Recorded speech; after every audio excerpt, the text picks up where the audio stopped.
What are we doing? I'm hitting the record button. Now let me share it. and we will read the opening question. Here we go. Where were you when? Where were you when 9/11 happened? All right, who wants to talk? I was driving to work. So you heard it on the radio? No, my husband called me, told me. Wow. As I was driving to work, he had the television on. What did you think? It was almost unbelievable at that time, and then we had a television at work, and I think we were all just in shock. Yeah. We did not have our TV on, and my daughter, who lived in Seattle, Tacoma area, called us and said, "Mom, do you have your TV on?" And I said, "No." And she said, "Well, turn it on. It's bad." And then she told me about it. Somebody else? So I remember I was driving from the gym to work. So I was a little later, and when I used to go to the gym before work, I'd always be at work a little later. So I guess it was 8:30 in the morning, and I'm listening to the radio, and at that point, they didn't know what had happened. They said they think a small plane has crashed into the World Trade Center. Right. Yeah. And but I kept listening, and they kept saying stuff, and then of course I got to work, and where I used to work, you never watched TV, even though we had some, because it was a defense contractor. By the time I got to work, everybody was in the conference room, and they'd set up a TV and they were watching, what had transpired. So it was a weird morning. I remember thinking as I was driving, like, man, that's weird for somebody just, accidentally fly an airplane into the World Trade Center. That's just weird. Accidentally. Of course, I got to work and found out what was really going on. I didn't really know what was going on until I got in the building. That's what I remember. I remember distinctly exactly where I was on Loop 820 driving from the Lockheed Martin gym around the loop to where I work. I can tell you exactly the spot I was on that road to this day. Somebody else? I was in recovery after a catheter ablation. They had put 5 whatever to my heart. They had to stop something that thought it was anyway, it's too fast. And the doctor was standing over there watching TV, and I thought, why are you watching TV? And my son came in and said, "Mother, everything's changed since you've gone under. We'll tell you about it later." Wow. I had to stay in bed all day. Right. But that night, I was to read Jeremiah, and I said, "What can Jeremiah say to me that will calm me down?" Well, I was reading in the footnotes, and Jeremiah went out and surveyed the battleground. He said he was so upset, but he said, the battle belongs to God. The battle belongs to the Lord. Anybody else? I was working at a school at that time, and so the school had just begun, and but everybody was there, and so the teachers were. So it was like we couldn't think too much about what we thought about it or how it was affecting us, because we were thinking about the kids and what were we going to say to the kids and how were we going to handle this. And we got the older kids into the auditorium and told everybody all at once, and then the elementary teachers handled it in their classrooms. But it was unbelievable. Darla, y'all in the States? Yes, we were in Georgia, and I had was actually on my way. I was going to Georgia Southern. I had gone back to school, and I was on my way to take my first exam in 20 years. And so I was already like a nervous wreck, and then that happened. It was just, but yeah, I'm kind of like Brad. I can remember, and right now I can even see the spot in the road on my way to Georgia Southern. We lived about 50 miles from the college, and I can tell you exactly where I was on the road when I heard it. How'd you do on the test? Well, it's really interesting because the professor was more flustered than the kids when she got in there, and she just called it off. Yeah, I was sorry to say there was no test. Yeah. But the most strange thing was after that, really quickly they recommended all, large gathering places were disbanded. That was a huge campus. And as I was walking back to my car, it was like I was all alone. There was not a soul on that campus, and it was so eerie. Right. Right. I went to the Aledo post office to pick up my mail on the way to work, and the postmaster was there, and she said, "Oh, I just can't believe this. I just can't believe this."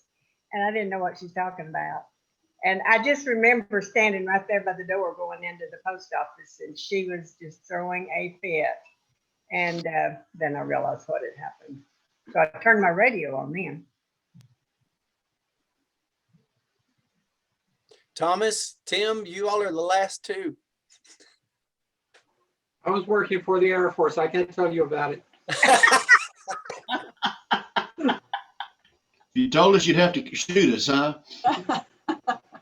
Tim, do you remember where you were when 9/11 happened? Yes. I'd walked by our TV, and I just kind of turned it on. It was kind of on. I walked by and I saw it happen, and I just stood there. I just stood there in front of the TV for the next 4 or 5 hours. Yeah. Didn't even sit down. Just stood there, and is a time in our lives where Darla would only let me have a very small TV that could fit into a hutch. And so it was about eye level. So I just stood there watching, and that's what happened. Wow. All right, Danny. Wow. We're going to come back to that at the end of our study, maybe this evening. But let's go ahead and do a quick reminder. This shouldn't take long. And if anybody has any questions, you can either just chime in and ask them, or send them to Ron via what's that Chat button. Yeah. Chat mode. Yeah. Yeah. But I'd just soon you just jump in and ask a question or make a comment. But we do have a little reminding we want to do as we start back up in Habakkuk tonight. So our worksheet. I missed my cue. I'm sorry. That's your cue. There we go. Just a reminder. Let's take another quick look at Habakkuk 1:1. I love the voice translation. This was not on the worksheet last week. Danny saved it for today. This is the vision with which the prophet Habakkuk was burdened. That's probably my favorite little translation of that one verse. Yep. It really captures the ideas that are there in the Hebrew. His prophecy was unusual in several ways. First, second, and also. So the very first thing that we talked about last week was that unlike most of the other prophets that have written the major and the minor prophets, we know virtually nothing about Habakkuk. This is the only time he's mentioned in the Old Testament. We don't know anything about his family, about who his dad was, or whether he was a priest. Probably not. Normally things like that would be mentioned, but they're not mentioned. And so what I sort of suggested last week, based on just spending a lot of time with this and based on chapter 3, is that maybe, just maybe, he was somehow involved in the worship ministry at the temple. If they had a worship ministry at the temple at that time, the temple was in pretty bad shape at that particular moment in history. But because of what happens in chapter 3. Second. Number 2. Is everybody ready for number 2? Yeah. So number 2, this is also very unusual. Most of the prophets, except maybe like Jonah, which is sort of more of a story than it is a prophecy, other prophets they get a message from God, and they turn and they talk to the people. They tell the people. They tell the king. They tell the people in power. They sometimes travel out throughout the land and say, "This is what the Lord has told me to tell you." Habakkuk, there's none of that in Habakkuk. Habakkuk doesn't talk to the people. He receives this vision. It's a burden to him. And we're going to unpack that a little bit later in the class, because that's sort of like the tip of the iceberg. Okay, that's sort of like the understatement of the day for Habakkuk, that it was a burden. Okay, Right. but when he received this vision, and at some point, rather than talking to the people and sharing this vision with the people, he talks to God. And the first 2 chapters of this little 3-chapter book are a give and take between Habakkuk and God. Unlike any other all the other prophets go out and they tell what they've heard, but not Habakkuk. He talks to God, and as we've called this whole study, he sort of talks back to God. He complains to God. He protests to God, if you can imagine using all those kind of words. And then we've got one other thing, the third thing. Ron, do you remember what the third thing is? I don't remember. Well, I wish I could remember what the third. Is it that it's like a movie instead of a? That's right. Yeah. That's right. Read from the voice one more time, that one little verse. Everybody listen to it very carefully. I'm gonna bring it back up. Okay. This is the vision with which the prophet Habakkuk was burdened. The vision. So I want you to grab a hold of this idea. In most of the other prophecies, it says that the word of the Lord came to so and so.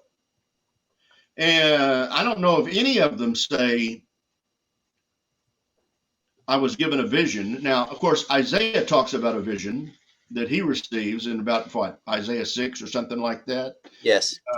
But it's not the whole prophecy. It's part of it. But the vision that Isaiah sees is, he says, I looked up and it's like all of a sudden I was in heaven, and I looked at the throne and the train of the Lord. Lord was on the throne, and his cloak that he was wearing and the robes that he was wearing just filled the room. In marvelous little vision. But that's not the kind of vision that Habakkuk had. Okay. So getting back just for a second to our opening question, I want you to put your imagination, turn it into high gear right now. So is verses 2 through 4 talking about after the invasion, or is he talking about the nation before the invasion? That's a great question, Thomas. We're going to get back to it. I'm not sure if Danny could hear you or not. I didn't hear all of it. He's not quite ready to go there yet, but that's a brilliant question. So 2 through 4, yes, is definitely Habakkuk talking, and we're going to get to that in just a little bit. Yes, Habakkuk. I knew I was going to do that at some part. Habakkuk. He's the only prophet that came with a warning level that says a certain general has decided that reading Habakkuk can be harmful to your health. I'm just teasing. Yeah, because once again we've said, like we said already mentioned, when Habakkuk receives this vision, he doesn't turn right around and take it to the people. He stays facing the Lord, or he faces the Lord, and he has a conversation with God about it. So yeah. Okay, right. So we'll come back to that. So Danny, what I wanted to say before we move on, folks. So we just talked about 9/11. That happened 19 years ago. Wow. Now, I want to throw this into your minds. Everybody get that imagination going. Are you ready? So let's say in 1981, where were you in 1981? Think about it. Rhetorical question. What were you doing in 1981? And you wake up from a deep sleep, and God has shown you an image of an airliner full of people flying into a tall building in New York City. And another image of another airliner flying into another tall building, and an image of an airliner trying to fly into the Pentagon, and an image of another airline that was going to go someplace else, but the people actually brought it down in a field in Pennsylvania. In 1981, you get this vision. Or in 1991, you get this vision. 20 years or 10 years before it happens. And God says, this is going to happen. You can't talk me out of it. It's going to happen because of the way your country is conducting itself. There's nothing you can do about it. I've showed it to you because I want you to go tell everybody about it. It's not going to happen for 10, 15, 20 years. Think about that. And now you're starting to get inside the skin of Habakkuk. All right, let's keep going. All right, so now you're going to take us on a little history tour of Israel and tell us what was happening in 1095 BC. And please understand that these are approximate dates because it's just tough to know for sure when you go back that far. But this is one of those seminal moments in the history of Israel where it's at the end of the era of the judges, where the people, the elders of Israel, come to Samuel, who was the last judge, and they say, we don't want to have judges anymore. We want a king so that we can be like all the rest of the people, all the rest of the nations, which had to be a horribly disconcerting thing for Samuel and very, very disheartening to God, because God was their king and had called them out of Egypt to be his people and to be unlike any other nation. And yet they want to have a king Like the other nations. Like the other nations. Yeah. Okay. So those of us that are on this side of the cross and that are familiar with this Old Testament story, this was not a good decision. And God even says, Samuel, go back and tell them that there's some really negative things that are going to come out of this. They're not going to like it as much as they think they are. And he does, but they still say, we want a king. And so they get a king, and they get Saul, and he was a bit of a catastrophe as a king. He was king for about 32 years, give or take. And then the second king was David, King David, and he was king for 40 years. Okay. And then Danny, his son. Let me interrupt you just a second. Is that 930? Your next date on the worksheet is 930. The first date is what? 1095. Yeah. No, 930 is the end. Well, it's another moment. Okay. You would think, okay, how is this kingdom thing going to work out? Well, with a human king, with a man as a king. And the answer obviously is no, because what I was trying to get to was we've got Saul, we've got David, and then we've got Solomon. And after that, folks, that was about 80 years. And after that, the kingdom broke in two. And there was no longer the kingdom of Israel. There was a southern kingdom and a northern kingdom. The northern kingdom, and this is when this happened, approximately. And now you've got bunches and bunches of kings, some of them northern, some of them southern, and and these two different kingdoms are not just at war with the people around them, but oftentimes in conflict with each other. And I just want to sort of ease us into what's about to happen in the time of Habakkuk. So that's what happens. Okay, your next date, 722. So now we rock along for a little while to 722 BC. And by the way, the closer we get to today, the more accurate the dates are, because we have extra biblical historical proofs that show us, yeah, this is exactly when this happened. So it's almost certain that in 722, the Assyrians, who became really the first mega world power, they conquered the northern kingdom, Israel. And it was a process. It was a period of several different interchanges and battles and things. But the catastrophic result of that, the Assyrians, one of the things that they did when they would go in and conquer a nation is to keep that nation from reassimilating or from reassembling. They would take the most powerful people from the nation that they had just conquered and spread them out all over their empire. And to this day, we don't have a good understanding or records of what happened to all of those Jews that were in the 10 tribes in the northern kingdom. And that was 722. And now we move forward to 586. 586 BC. Say, is everybody tired of history yet? Almost.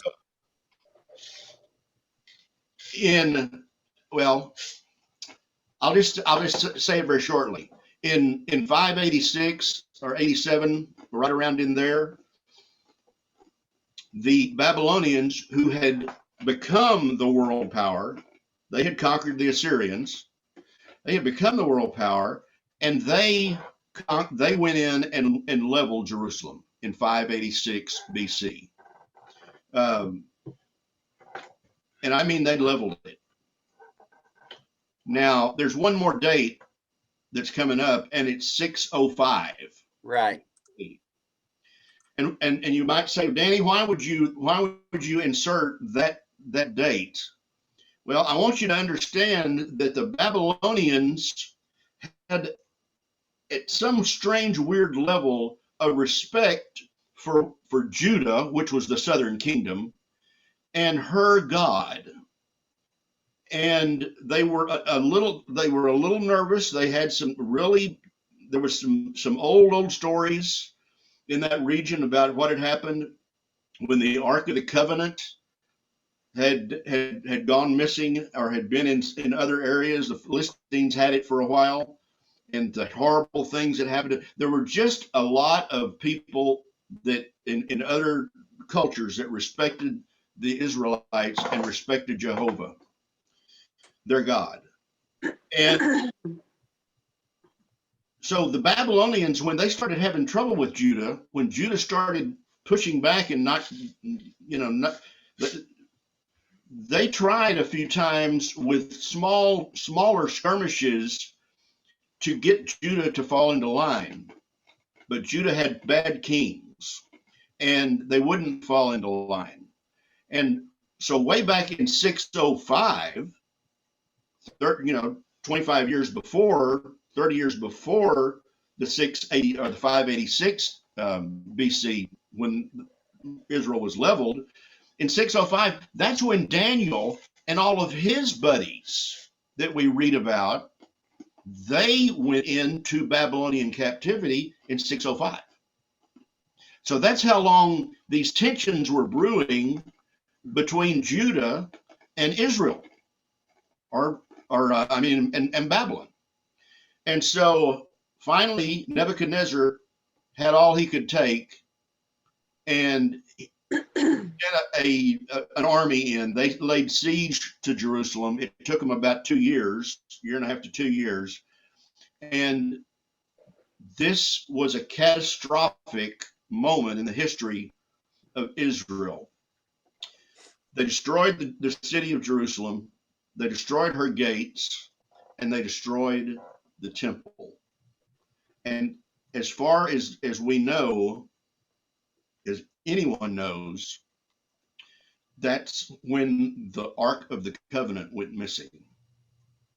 And remember, the Ark of the Covenant sat in the Holy of Holies. They had had it, Israel had had it since it was created during the wandering in the wilderness. They had had it that long. That God would promise to come and be in their presence on the lid of that ark. And that ark was in the Holy of Holies. And when the temple was destroyed, the ark disappeared, and we don't know where the ark. Y'all remember years ago the story or the movie Raiders of the Lost Ark? Mhm. Well, I was a teenager when that came out, and I wasn't up enough on my Old Testament history to know what ark they were talking about. I just thought it was some kind of fun, and it was a good thriller kind of a movie, adventure movie. But that's the ark that movie was all about. So this is what Habakkuk saw. Okay? God Right. showed him. I'm sorry, go ahead. You ready to go to King Josiah? Oh, yeah, let's do that. Definitely. I want to show you something, and you guys may already remember that. Let's go ahead and go to the next part on the worksheet.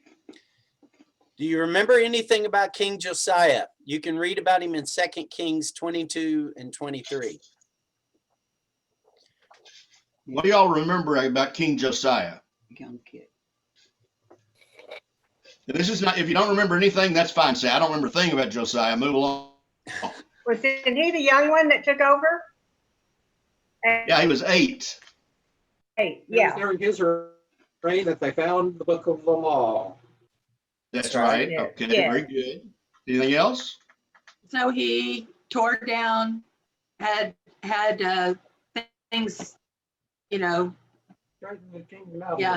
the idols, idol worship, cleaned out the temple, reinstated some of what God had asked the Jews to do. Somehow, some way, Josiah, maybe it was because he was so young whenever he became a king, and maybe he had a good teacher and that sort of instilled a wonder about God in his heart. And as he grew in stature and as he got more power and more authority, then he decided he wanted to fix the temple up. It had fallen into disrepair, and there were things going on at the temple. Well, in a minute, Ron's going to read a little bit to us about that.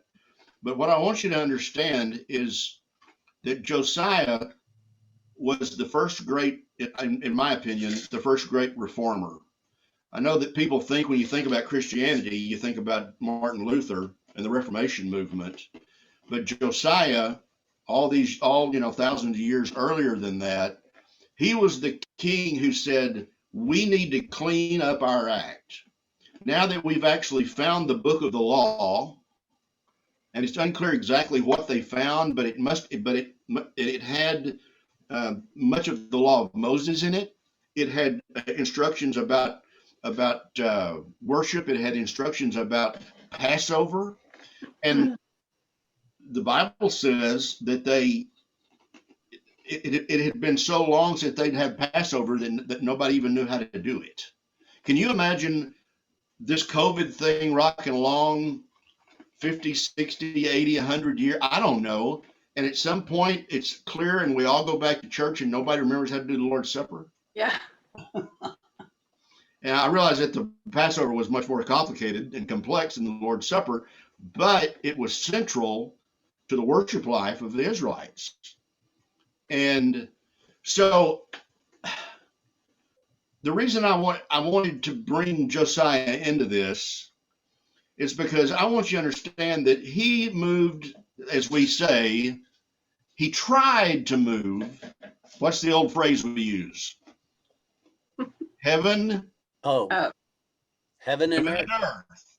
He tried to move heaven and earth to reestablish Israel's relationship with God. I mean, and Ron, do you have Yes. chapter 23, 2 Kings chapter 23? I have it. Just a little bit of that, and I'll stop you. Okay.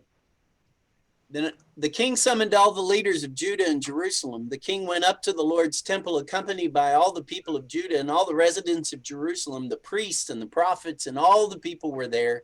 From the youngest to the oldest, he read aloud all the words of the scroll of the covenant that had been discovered in the Lord's temple.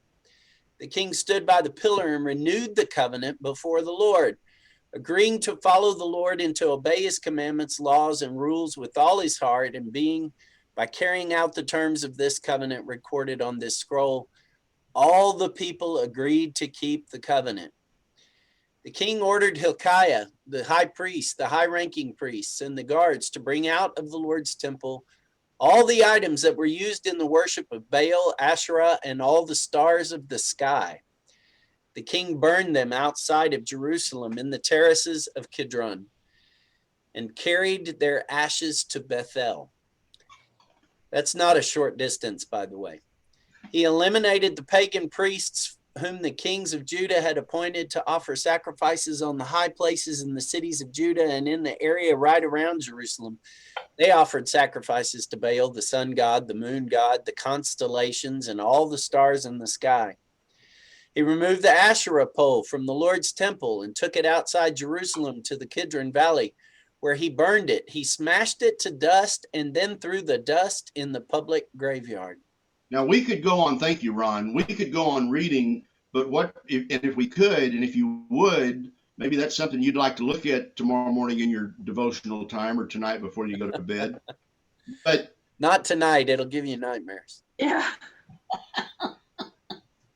So remember, I mentioned that 605 date. It wasn't just when Daniel was taken and Shadrach, Meshach, and Abednego and those. It wasn't just when they were taken off into captivity. See, here's what was going on. What had happened as King Nebuchadnezzar tried to instill upon Judah that they really needed to fall in line, that they really needed to pay their taxes, that they really needed to do what they were supposed to do and not cause trouble. Every time he would send a contingent of soldiers to Jerusalem, it wasn't just a knock on the door and can we have a quick little meeting. They would say, now they would come in and they say, you better clean up your act or we're going to destroy you. And then they would go to the temple and slowly, over a period of 30 years or so, they took, on several different occasions when they would go to Jerusalem to try to pull Judah back in line, the Babylonians would go to the temple and they would take things. They would, first of all, they took all the gold. That's one of the first things they took. I don't know how much you remember about the way that the temple had been built by Solomon, and all of the gold and all of the bronze and all of the, I mean, it was an incredible building with lots of wealth, encrusted in it and embedded in it. And every time the Babylonians came, they would take more from it. But that wasn't the worst of what was going on in the temple. Ron and I were talking about this a little bit earlier. I don't know what you could think of being the worst thing in the whole world. I mean, if tomorrow or this next Sunday we all got to go back to church and like things, the good old days, like things used to be. And instead of the cross, we have a cross in our sanctuary where we go to church. Somebody has put up a demonic symbol, a symbol of Satan. Can you imagine what that would feel like? Folks, there wasn't just one demonic symbol in the temple. There were bunches of them from lots of different religions, some of them sexually oriented. There was a whole wing of the temple where male prostitutes lived by the time that Josiah was king.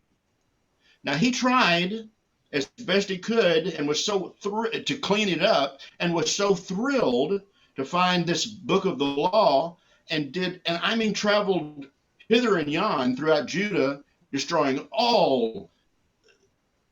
every little bitty bit of idol worship that he could find, destroying it in ceremonial ways so that and trying to just reestablish God's relationship with with Israel. But then we get to verse 24. Is that right, Ron? No, 26, and I'm about to pop it up. Yeah, 26. Because he's done all this, and it took him years to do this. And he's done it in hopes that God will forgive them and listen to what he finds out. Nevertheless, the Lord did not turn away from the heat of his fierce anger, which burned against Judah, because of all that Manasseh, that was Josiah's father, had done to arouse his anger.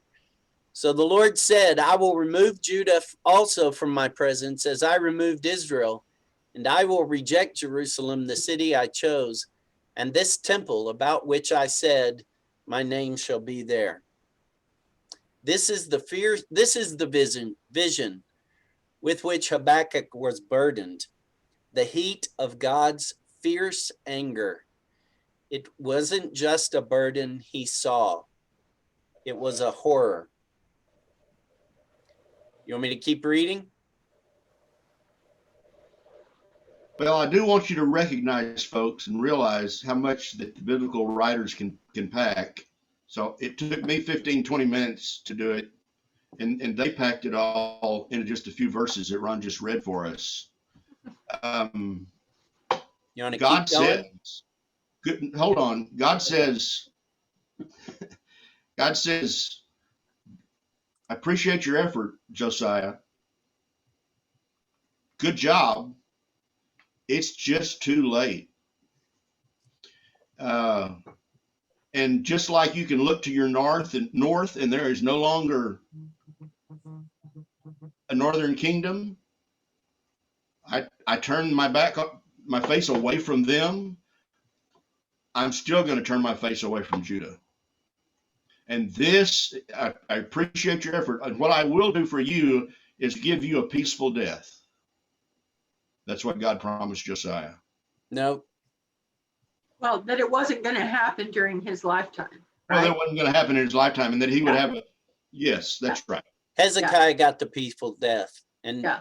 Hezekiah is the one that showed Babylon all the gold in the treasuries of the temple. But Josiah gets killed by a king of Egypt. That's right. That's right. He does. But God said, I'll let you die before you see it happen. Guess what, folks? We're not reading Josiah. No. We're reading Habakkuk. What do you say? What happened? We're not reading Josiah. We're reading Habakkuk. I know, but I want to say something about Josiah because I've just studied that and I have my Bible open. I want to know why at 8 years old Josiah was king and how would he know how to govern? I can address that to a certain degree, and then Ron, if you want to jump in. But I think what the problem was that things were in such bad shape in Judah by that time, it really didn't matter who was king. Well, I mean, there was a family lineage there. Yeah. But and you're right to think, well, we can't make anybody in their right mind would say we can't make an 8-year-old king.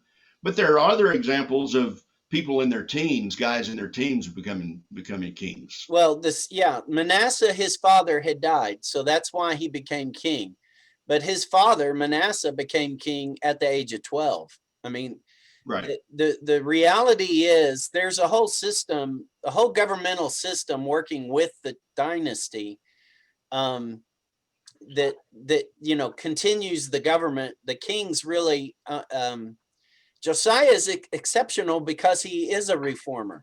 I mean, typically the kings just carried on whatever was going on around them. And but Manasseh just made it even worse. Right. Yeah. So Josiah makes it better. Manasseh made it worse? Manasseh made bad news. Yeah, he was a bloodthirsty king. Okay. Now then, I like Josiah, and is the other young one Jehoshaphat? Was he king when he was young too? I don't think he was very old, but I don't remember how old. They're my favorite kings. So. Okay. If that's if that's important to the lesson. Danny, I want to rush you on to the rest of this. I really want us to get into Habakkuk, and we're going to run out of time. Okay. Well, let's go ahead. Yeah, go ahead and read that little ditty that I wrote about Habakkuk's vision. So Habakkuk's vision was a horror. The old men and women murdered, the mothers and fathers mangled, the children massacred, the city walls laid low, the palaces burned, the temple desecrated and destroyed. That's what Habakkuk saw, folks. That's why it was a burden. That's why it was a horror. Now, I want you to shelve that for just a moment, and we're going to turn our imagination on, okay? And this is where we're going to end today.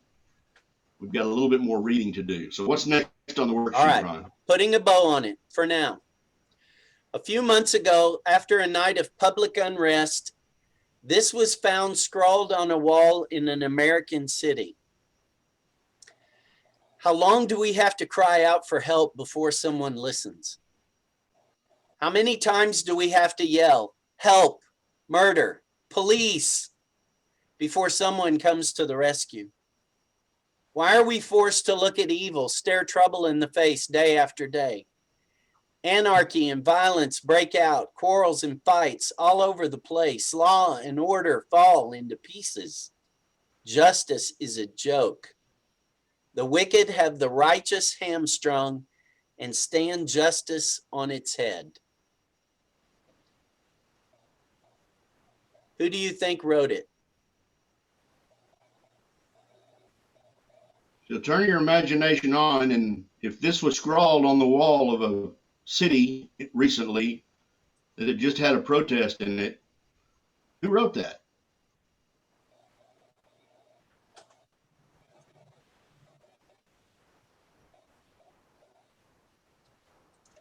We are all scared to answer. Yeah, don't get scared on me. It's just us chickens here. We're not going to tell anybody. Most likely, we wouldn't expect it to be written by a preacher. Right.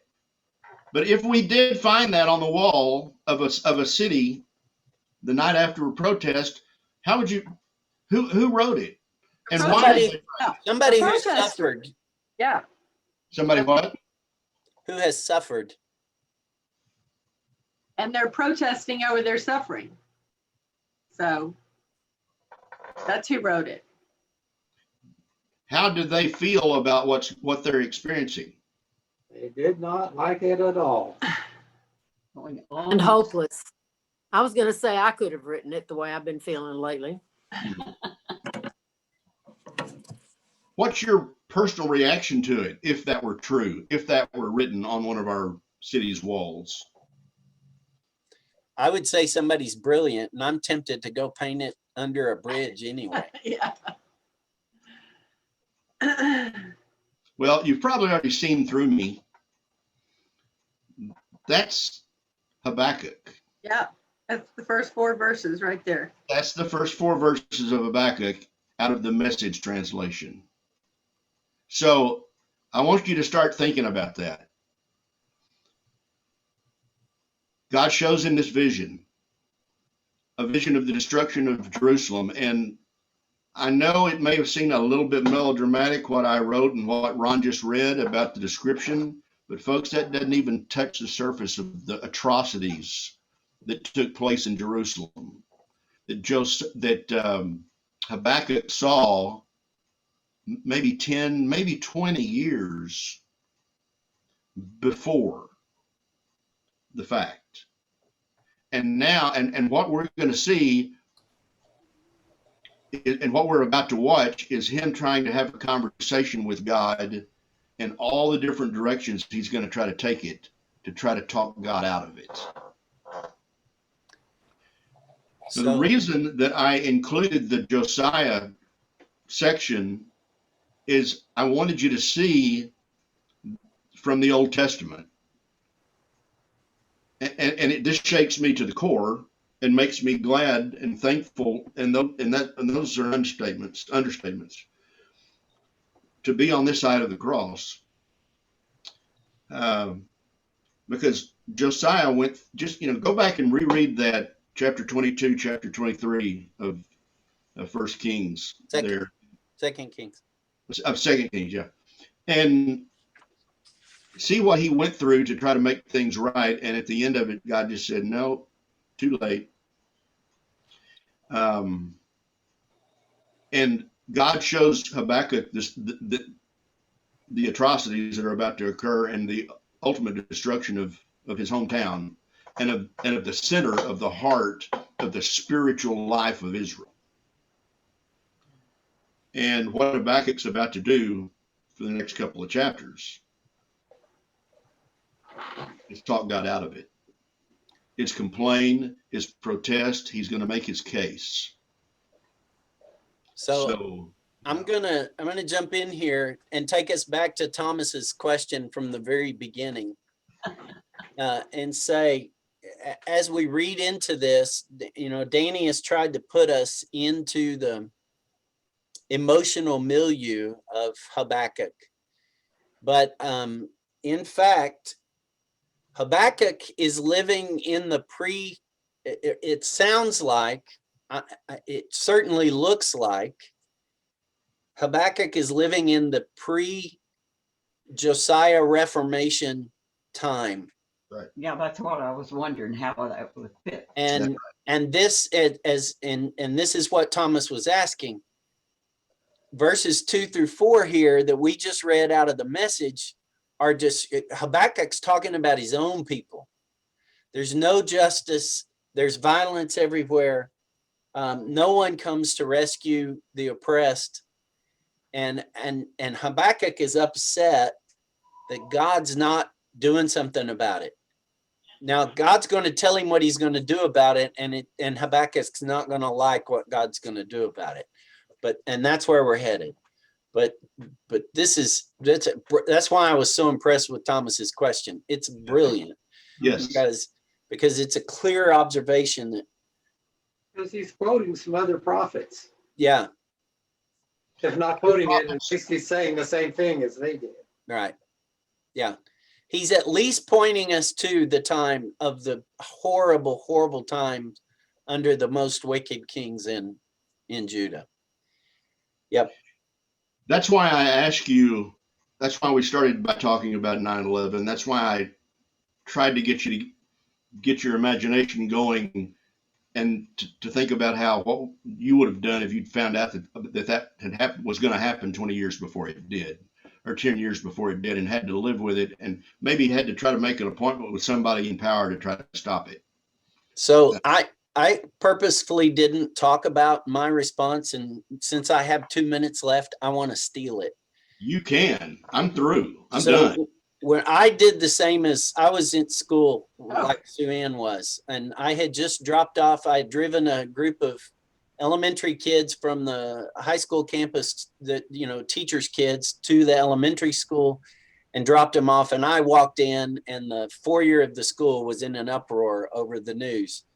And everybody was talking about it. I was just learning about it. But literally was just like my mom, when they said, they're saying it might have been a terrorist attack. My initial response was never, not in the US, did a terrorist fly a plane into a building. Wouldn't dare. And then when they confirmed it was, the second plane had hit, and they were sure that it was, I'm standing there watching, and they're saying, nope, this was for sure a terrorist attack.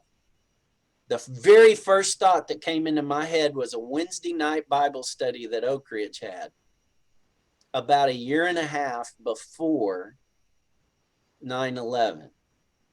And I had invited a missionary from Northern Ireland to come teach a class over at Kim Autry's house. And we were sitting in his den, and Kenny McClinton said to us, America has been making deals with terrorists. And the United States has been protected by God for a long time, but because the United States has been supporting evil regimes around the world, you guys need to get ready because terrorism's about to come home to America. What you guys see, those bombings and those things you guys see going on around the world, that's all coming back. So the very first thing that popped in my head when they confirmed it was a terrorist attack was listening to Kenny McClinton tell us, it's your turn next, because God is lifting his hand of protection off of your country. And I just went, I don't know if he was a prophet or if, he could just see that, sooner or later it had to get here. I'm not claiming anything like that, but that's what hit me. And I had that experience of, wow, maybe we did get what we deserved. That's how I felt when that happened. And Well, I would like to lead us in a closing prayer, unless anybody has any further comments or questions. I'm in no rush, so if anybody has anything.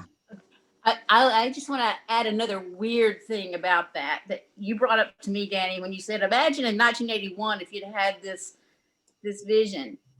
From the time I was a teenager, like a young teenager, I had a reoccurring dream of an airplane taking off from Love Field and hitting the building in Dallas and how it has a hole in the middle of it. I had that dream all the time. I've never had it once since 9/11. Wow. I don't know what to do with that, but that has struck me and stuck with me all these years. Sleep better. I think you better write a book. Put it in the New Testament. That's wild. I appreciate you guys taking some of your time out of your week to do this. I'm really looking forward to it every Wednesday, and I'm looking forward to the rest of it. Let's have a word of prayer as we finish. So, Father, we come to you, and as we watch these things that happened thousands of years ago, and you were there. You were right there. And you had expectations of your people. And now you're right here with us, and you have expectations. And we thank you so much, Father, for your grace, for the grace that we have through Christ, for the assurance that we have in our salvation. But Father, we also probably need to do a little repenting, maybe a lot.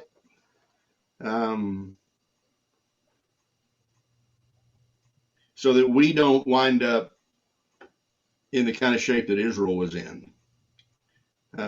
We as individuals, we as communities, we as a nation.